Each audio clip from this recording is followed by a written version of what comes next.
Hello, my name is Jan Bush with 512 Consulting. We want to welcome Envision College to our Managing Web Content presentation, Relevancy and Responsibility. We understand that anybody with a computer, host site, and knowledge of HTML can design your website.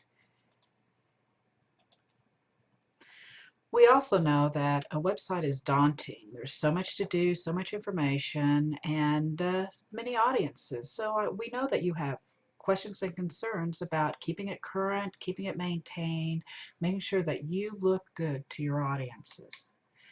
Let's start with TV. TV, when it first started, the growing pains were hidden. There was very few people that could afford a television, and let alone anybody who could afford the broadcast equipment back then. But the World Wide Web, the growing pains are out there in the open. Almost everybody has access to the web.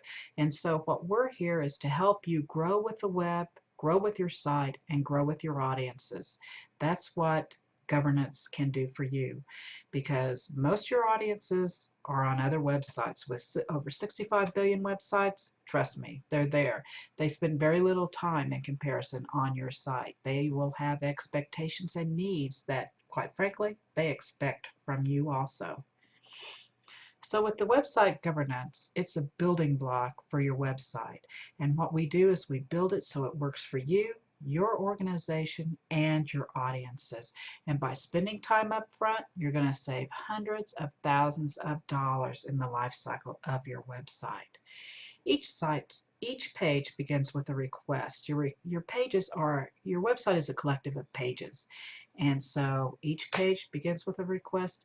We need each page with an owner so that that owner is responsible for the page, knows they're responsible, and everybody knows who to go to for that page.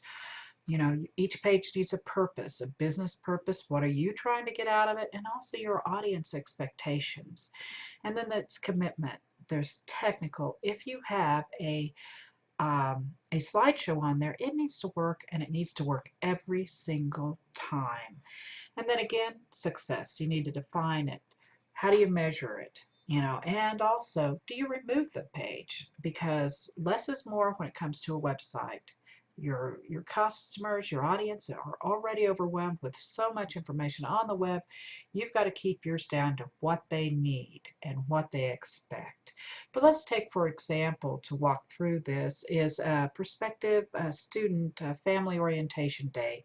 And let's say your event coordinator is the owner.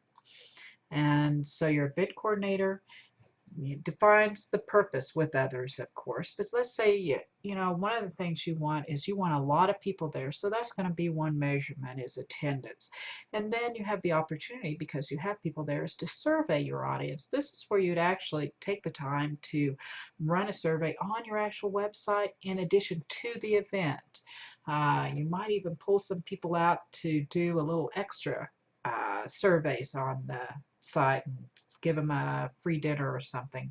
But anyway, so that's really important. And then down here for success, maybe your success is, you define it, so number of students that enrolled the following semester, and then you could also compare it to longevity of how many people attended the event and how many people did not, and how long they've been enrolled in the school, and if they graduated and so forth. But the other thing on this one is that even though this is an event web page, which we consider a lot of those perishable, they have short life expectancies. This, because it's an annual or semi-annual event, maybe you don't remove it, but you morph it into a photo essay of the people that were there, the presentations, and then you also advertise future dates. Again, each page is different and each page is customized so you know what's going on. So your workflow is sequential. You do it, you build it in what we consider a sandbox so people can't see it. And then you also decide what is the routing of approval process. Does it go clear up to the administration, or does it just stay down at the department level? Again, each page is customized. The maintenance, this is basically the maintenance wheel. The owner, again, is the one responsible for the maintenance of that site. Now, some sites, the owner will just manage the content, and you'll have a technical person behind it. But each site, again, is different. You're going to know that up front when you do the website governance.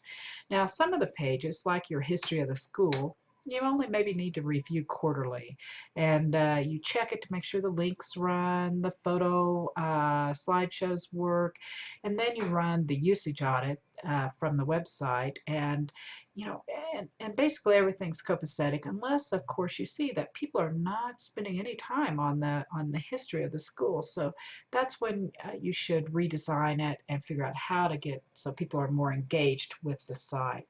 Now, on your lifeblood pages, which is like your recruitment pages, maybe every month you run a business analysis of that, and you pull in your financial people and your business admin people, and you kind of have a little bit more people that actually look at it, see how it's working, and make it work better for you.